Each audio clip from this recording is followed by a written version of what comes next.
यहां तक कि जब दुनिया में कोई रोशनी नहीं है तब भी वह अपने हाथ से आपका मार्गदर्शन करता है। जब तक आपके इरादे शुद्ध रहेंगे, जब तक आपका उद्देश्य एक ही रहेगा, अल्लाह की प्रसन्नता प्राप्त करना, तब तक आप अपना रास्ता कभी नहीं भूलेंगे।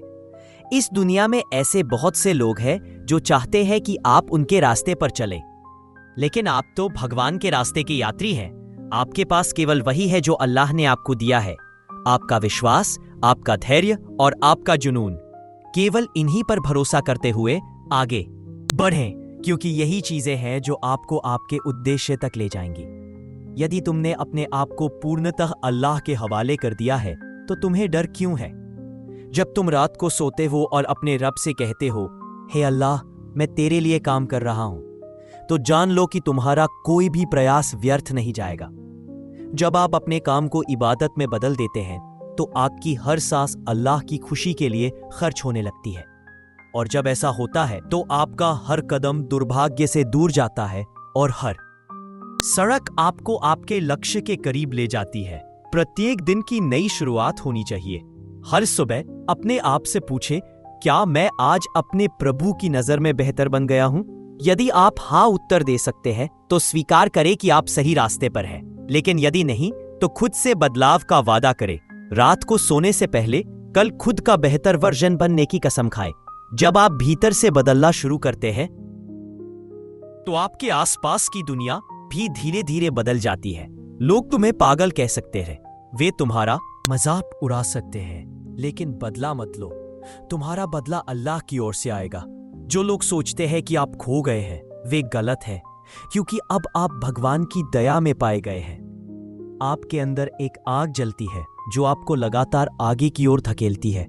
यह आग सांसारिक इच्छाओं की नहीं है, यह सपनों की आग है। अल्लाह की राह में कुछ सार्थक हासिल करने की चाहत है। यह एक ऐसी भूख है जिसे केवल कड़ी मेहनत से ही संतुष्ट किया जा सकता है। जिस प्रकार खाली पेट को भोजन की आवश्यकता होती है, उसी प्रकार एक सच्चे यात्री को अपनी मंजिल तक पहुंचने के लिए दिन रात के परिश्रम की आवश्यकता होती है। यदि आप थोड़ा सा भी भटके तो आप वहीं लौट आएंगे जहां से शुरू किया था।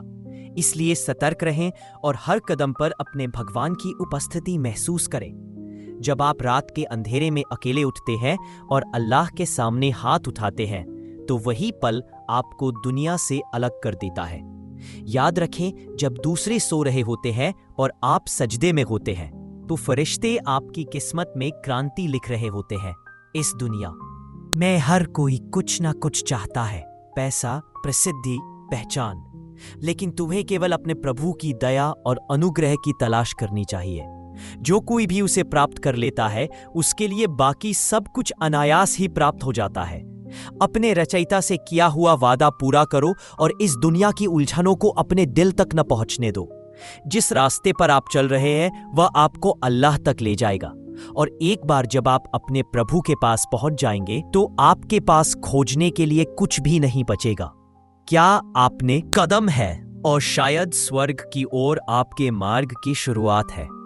इस चर्चा में हम न केवल अस्तगफिरुल्लाह के अर्थ का पता लगाएंगे, बल्कि इसे नियमित रूप से दोहराने के अत्यधिक महत्व, इससे होने वाले लाभों को भी उजागर करेंगे, और क्यों प्यारे पैगंबर मोहम्मद, उन पर शांति हो, ने इसे दिन में सैकड़ों यहां तक कि हजारों बार पढ़ने के लिए प्रोत्साहित किया।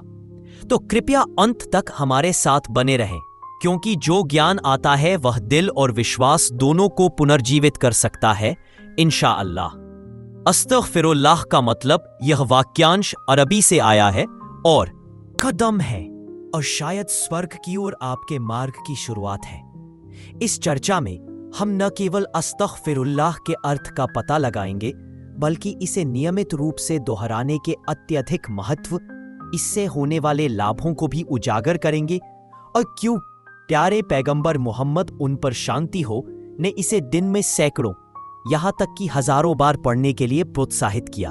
तो कृपया अंत तक हमारे साथ बने रहें, क्योंकि जो ज्ञान आता है वह दिल और विश्वास दोनों को पुनर्जीवित कर सकता है, इंशाअल्लाह।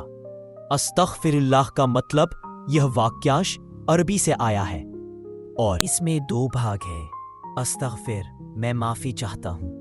अल्लाह, अल्लाह से तो पूरा मतलब ये हुआ मैं अल्लाह से माफ़ी चाहता हूँ, लेकिन ये सिर्फ अफसोस की एक मौखिक अभिव्यक्ति से कहीं अधिक है। ये अपने भीतर विनम्रता की गहरी भावना, गलत काम की हार्दिक स्वीकृति और गलती ना दोहराने का दृढ़ इरादा रखता है और निर्माता के पास वापसी है। हमें अस्तगफिरुल्लाह का पाठ क्यों करना चाहिए? प्रत्येक मनुष्य पाप करता है, चाहे जानबूझकर या भूलवश। हर दिन, हर घंटे गलतियां होती हैं। पैगंबर मोहम्मद, उन पर शांति हो, ने कहा, आदम का हर बेटा पाप करता है और पाप करने वालों में सबसे अच्छे वे हैं जो पश्चाताप करते हैं। इसके बारे में सोचो, अगर हम पश्चाताप में अल्लाह की ओर नहीं लौटते हैं तो क्या हम वास्तव में खुद को सर्वशक्तिमान के धर्मी सेवक कह सकते हैं? पाप हृदय पर काले दाग छोड़ जाते हैं। जैसे ही ये जमा होते हैं, हृदय कठोर हो जाता है। आखिरकार सलाह अब उस पर असर नहीं करती और प्रार्थना भी खोखली लगती है। लेकिन अस्तगफिरुल्लाह दिल को धोकर साफ कर देता है, उसे एक बार फिर नरम कर देता है और उसे ऐसी स्थिति में ले आता है जहां आंसू बहते हैं और ईमानदारी लौट आती है। अल्लाह तौबा करने वालों को पसंद करता है। कुरान में वह कहते हैं, वास्तव में अल्लाह उन लोगों से प्यार करता है जो पश्चाताप करते हैं और खुद को शुद्ध करते हैं। सूरह अल बकरा। अगर आप रोजाना अस्तगफिरुल्लाह कहने की आदत बना लें तो आप पाएंगे कि अल्लाह आपसे और भी गहराई से प्यार करने लगता है। क्या इससे बड़ा कोई आशीर्वाद हो सकता है? अस्तगफिरुल्लाह का पाठ करने के फायदे। 1. जीविका में बरकत, रिज़्क़।